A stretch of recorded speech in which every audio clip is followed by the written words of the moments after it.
जय श्री राम मेरे प्यारे प्यारे दोस्तों।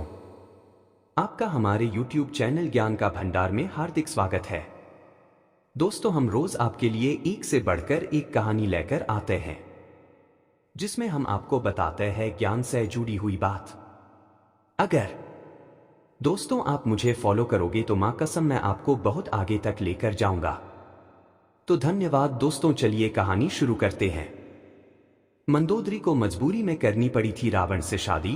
पार्वती ने क्यों दिया था मंदोदरी को श्राप? ज्यादातर लोगों ने भगवान राम, सीता, राम के वनवास, राम रावण के युद्ध, हनुमान द्वारा लंका दहन समेत रामायण के पात्रों और घटनाओं से जुड़ी ना जाने कितनी कहानियां सुनी होंगी, लेकिन शायद ही कोई रामायण के अहम पात्र मंदोदरी के बारे में ज्यादा जानता होगा। वास्तव में रामायण में मंदोदरी का परिचय केवल रावण की पत्नी के रूप में नहीं बल्कि एक कर्तव्यपरायण और धर्म के रास्ते पर चलने वाली स्त्री के तौर पर किया गया है। क्यों मंदोदरी का जीवन बन गया रहस्य? हम सभी ने रामायण में रावण की पत्नी के रूप में मंदोदरी के बारे में सुना होगा, लेकिन मंदोदरी का परिचय केवल रावण की पत्नी तक सीमित नहीं है। रामायण में मंदोदरी का वर्णन बेहद सुंदर, पवित्र और धार्मिक महिला के रूप में किया गया है, जिसने एक तरफ सीता के अपहरण के लिए रावण की बार बार आलोचना की तो वहीं दूसरी तरफ एक कर्तव्यपरायण पत्नी की तरह लगातार अपने पति को धर्म के मार्ग की ओर अग्रसर करने का प्रयास करती रही। मंदोदरी की कहानी से दुनिया रही अछूती। हम सभी ने बचपन से भगवान राम, उनकी पत्नी सीता, उनके संघर्ष, भगवान राम और रावण का युद्ध, हनुमान द्वारा लंका दहन, अयोध्या नगरी और रामायण के पात्रों और घटनाओं से जुड़ी ढेरों कहानियां सुनी हैं, लेकिन बहुत ही कम लोग जानते हैं कि रावण के जीवन में मंदोदरी ने कितने दुख झेले और उसके मरने के बाद मंदोदरी का क्या हुआ। मंदोदरी का असली नाम था मधुरा। किंवदंतियों में बताई गई एक कथा के अनुसार मधुरा, एक दिव्य परी, ने एक बार कैलाश पर्वत की यात्रा की थी। वहां वो देवी पार्वती की अनुपस्थिति में भगवान शिव को खुश करने की कोशिश करती है। जब देवी पार्वती आती हैं और मधुरा को देखकर वो क्रोधित हो जाती हैं। वो मधुरा को मेंढक में बदलकर 12 वर्षों के लिए एक कुएं के अंदर रहने का श्राप दे देती है। इसके बाद भगवान शिव देवी पार्वती से श्राप को कम करने का अनुरोध करते हैं, लेकिन माता पार्वती वो श्राप वापस नहीं ले पाती हैं, लेकिन वो कहती हैं कि मधुरा 12 साल बाद अपने असली रूप में आ जाएगी। मायासुर और उनकी पत्नी हेमा की तपस्या। असुरों के राजा मायासुर और उनकी पत्नी हेमा के 2 पुत्र थे, जिनका नाम मायावी और दुंदुम्भी था, लेकिन वो एक बेटी चाहते थे। इसलिए उन्होंने अपने बेटी पाने के लिए कठोर तपस्या करने का फैसला किया। जब वो दोनों कैलाश पर्वत पर तपस्या कर रहे थे, तब इस बीच मधुरा की 12 साल की कठोर तपस्या भी समाप्त होने वाली थी। जैसे ही मधुरा की तपस्या पूरी हुई, वो अपने मूल स्वरूप में आ गई और मदद के लिए चिल्लाने लगी। मायासुर और हेमा जो पास में ही तपस्या कर रहे थे, उन्होंने मधुरा की मदद की पुकार सुनी और तुरंत उसे कुएं से बाहर निकाल लिया। बाद में उन्होंने मधुरा को अपनी बेटी बना लिया और उसका नाम बदलकर मंदोदरी रख दिया। रावण ने की मंदोदरी से जबरदस्ती शादी। एक बार रावण मायासुर के महल में गया तो वहां उसने मंदोदरी को देखा और उस पर मोहित हो गया।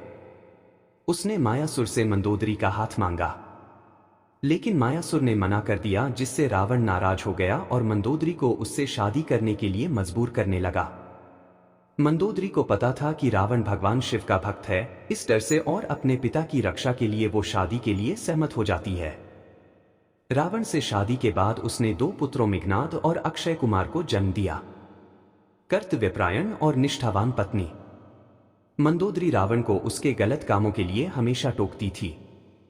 ये जानकर कि रावण अपने विनाश के मार्ग पर जा रहा था, मंदोदरी उसे लगातार धर्म के मार्ग लाने का प्रयास करती रही। रावण के वध के बाद मंदोदरी का क्या हुआ? भगवान राम ने रावण का वध करने के बाद विभीषण को लंका का राजा बना दिया था। ऐसा कहा जाता है कि रावण की मृत्यु के बाद विभीषण ने अपनी भाभी मंदोदरी के सामने विवाह का प्रस्ताव रखा। मंदोदरी के बारे में कहा जाता है कि वो एक सती स्त्री थीं जो अपने पति के प्रति समर्पण का भाव रखती थीं। इसीलिए रावण की मृत्यु के बाद मंदोदरी ने विभीषण से विवाह का प्रस्ताव ठुकरा दिया, लेकिन कुछ समय बाद उन्होंने विभीषण से विवाह स्वीकार कर लिया था। रामायण के मुताबिक रावण की मृत्यु के बाद मंदोदरी ने विभीषण से शादी की थी। मंदोदरी ने पहले रावण से विवाह किया था। रावण की मृत्यु के बाद भगवान राम ने मंदोदरी को विभीषण से शादी करने की सलाह दी थी। मंदोदरी ने कुछ समय बाद इस प्रस्ताव को स्वीकार कर लिया था। मंदोदरी ने विभीषण से शादी करने के पीछे की वजह। मंदोदरी ने लंका की भलाई के लिए विभीषण से शादी की थी। मंदोदरी को लगा कि धार्मिक, तार्किक और नैतिक तौर पर देव विभीषण से विवाह करना गलत नहीं होगा। रावण के निधन के बाद मंदोदरी भी उसकी चिता के साथ सती होने जा रही थी, लेकिन राम ने उसे रोक लिया। मंदोदरी के पास देवर से विवाह करने के अलावा कोई विकल्प नहीं बचा था। राज करने वाली रानी से विवाह करना एक गैर आर्यन प्रथा हो सकती है। विभीषण के लिए शासन करने का अधिकार प्राप्त करने के लिए राज करने वाली रानी से विवाह करना आवश्यक था। दशहरा खत्म हो चुका है। देश में जगह जगह रावण दहन हो गया है। युद्ध में रावण की मृत्यु के साथ ही जब राम की जीत होती है तो उस दिन ही हिंदू धर्म में जीत की इस खुशी दशहरा त्योहार के जरिए जाहिर किया जाता है। रावण के परिवार में दो लोग सीता के अपहरण और युद्ध के खिलाफ थे। वो थे भाई विभीषण और पटरानी मंदोदरी। दोनों बिल्कुल युद्ध नहीं चाहते थे और लगातार रावण को सीता को सम्मानपूर्वक राम को लौटा देने के पक्ष में थे। लेकिन ऐसा नहीं हुआ। लड़ाई हुई, उसमें रावण मारा गया। इसके बाद राम ने लंका का राजपाट रावण के छोटे भाई विभीषण को सौंप दिया। लेकिन क्या आपको मालूम है कि रावण की पटरानी मंदोदरी का क्या हुआ? आखिर क्यों उसने विभीषण से शादी का फैसला किया? रावण की मृत्यु के बाद उसकी पटरानी रानी मंदोदरी सती होना चाहती थी, लेकिन राम ने उसे ऐसा करने से रोक दिया।